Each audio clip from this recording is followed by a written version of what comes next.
everyone. I'm Sebastian. I'm from Twitter, from the London office, as you might tell from this only sales slides I'm going to show you today. We would like to share a solution we designed that we hope is also useful for you. Whenever you're changing your backend, whenever you're changing your encoding settings, whenever you might want to look for a new encoder vendor, you want to be sure that either the quality of experience for your users is the same or it increases depending on what you want to do. How are we going to measure the video quality? We can use PSNR, SSIM, and VMAF. However, if you start changing rate controls or resolutions, you can't really rely anymore on these metrics. So you need to measure the video quality you're delivering towards your users. And for Twitter, we're using mobile devices. And unfortunately, we don't have a full test lab. So we need to figure something out that works for us.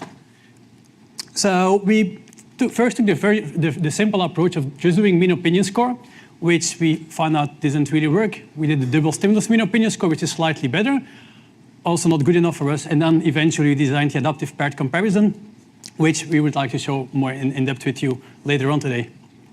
So a mean opinion score is a very simple approach. You encode a lot of video, you randomly select a video, you show that to some raters.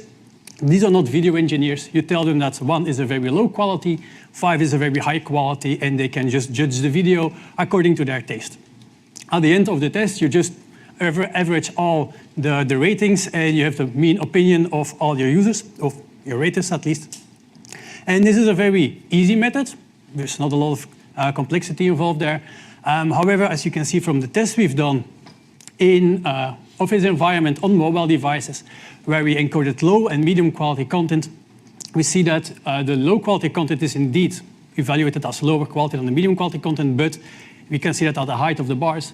But those black lines indicate the confidence intervals, which basically means that there's like a large portion of the scale where the actual quality can be.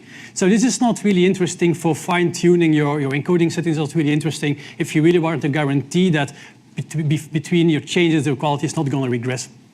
Even to make it worse, we did a second test with the mean opinion score, where we use the same medium quality content, but now we added in the test high quality content. And what we can see is that the medium quality content is now perceived at a lower quality, although it's the same content, the same video files.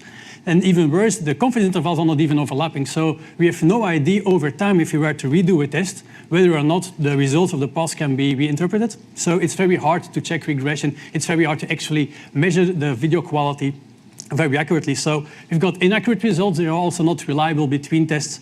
It requires a lot of raters, in this case 24 raters, and also the scale is not linear, which is very hard for our managers because they believe that 2 is half the quality of 4, whatever that might mean. So we try to improve this method by doing a double stimulus mean opinion score, which is also a very simple to implement method, which looks very similar to the regular mean opinion score. And you just randomly select a video. However, instead of showing now the video, you're going to show the high quality original reference. And you tell users that that's the quality number 5 should have. So they have some kind of reference over there. They know that they will be less biased now because of other content in the test.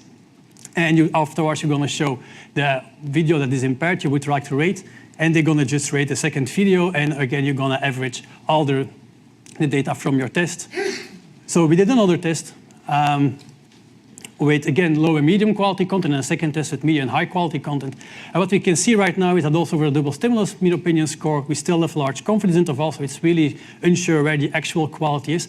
As well as between the tests, there's a little bit more reliability, but still there is some offset over there. The confidence intervals partly overlap, but we're not really sure where actually the quality of that middle quality content should be. And also, again, we use a lot of raters, 24 in this case, and the results are nonlinear. So we teamed up with our machine learning team. We had some constraints we would like to introduce there.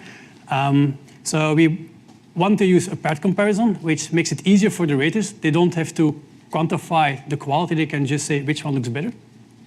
However, if you have a large scale of video content, then you're going to end up with a lot of pairs you need to evaluate. But you also would like to evaluate a large amount of video data that corresponds to the average video data we see in our platform. So we want to make sure that it works on a set of 32 samples. And we also would like to introduce a very fine granular scale, which has 50 points, which are subjectively linear, which means that if you take the difference in quality between 2 points anywhere on the scale, that should be more or less similar, irrespective of the point on the scale. So if you go from quality level 10 to quality level 11, the perceived quality increase is similar if you were to go from quality level 40 to quality level 41, for example. And those 50 reference points, they go from a very poor quality to an incredibly good quality. Now, how would this all work in a test environment? So we're going to start by just randomly selecting a video out of the test content we have encoded. And then we're going to select a reference quality. And selecting the reference quality is done by a particle filter algorithm. And the particle filter algorithm is basically going to evaluate the probability for each reference level that reference level is the actual quality of the video within the set.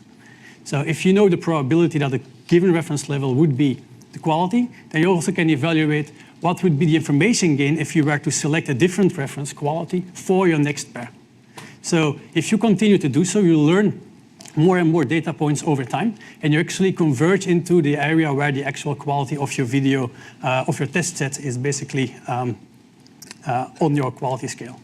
So once you have your video selected and you have your reference quality selected, you're just going to show those two samples to your user, and we're going to randomly select the order so that the user don't know whether we show first a reference or first the one we would like to evaluate, so we remove that bias there too. We're going to just very simply ask which quality looks better, either the first video or the second video, and based on this, we're going to update the probabilities in our particle filter algorithm, which will allow us to converge easy towards the actual quality of the test set we're trying to evaluate. So now, how does that look like after we have done a single test for a single user? That can be shown, that you can see as in this graph, where every dot represents a rating. And on the x-axis, you see the reference quality. And in this case, you can see that we have rated quality up until level 41. And the y-axis represents the probability of that given reference quality to be higher than the quality of the impaired sample you are showing. So if the dots are on the top, that means that the quality of the reference sample is higher. If the dots are at the bottom, that basically means that the quality is lower. And what we're actually looking for is the point where users can differentiate between the quality of the reference sample and the quality of the test set. Because at that point, if I ask the room to which video looks best, and both videos are identical, 50% of the users are going to say, of the people in the room are going to say the first video, and 50% are going to say the second video. So the moment you don't know anymore what to choose, that's what we're basically looking for, and there the probability of the quality of the reference being 50% is what we're basically looking for. We can find that by interpolating all these points. In this case, we were very lucky because also at the reference level 9, there has been 2 pairs. And once the rater has decided that the quality of the reference was higher, and the other time the quality of the actual sample was higher. So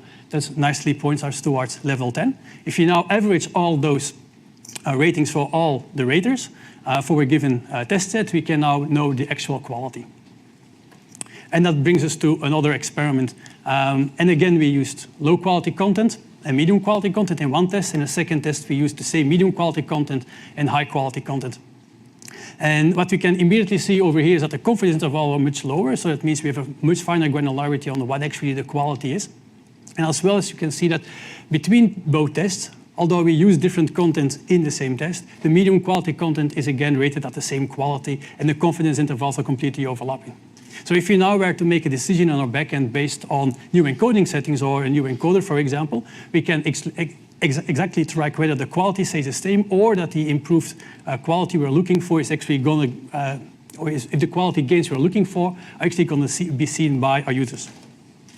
So to wrap up, we first did a mean opinion score test, which gave us unreliable results between the tests, partly because we're using mobile devices, partly because we don't have a test environment. The double stimulus mean opinion score is giving us slightly better results, but it's not yet accurate enough for us to use in production.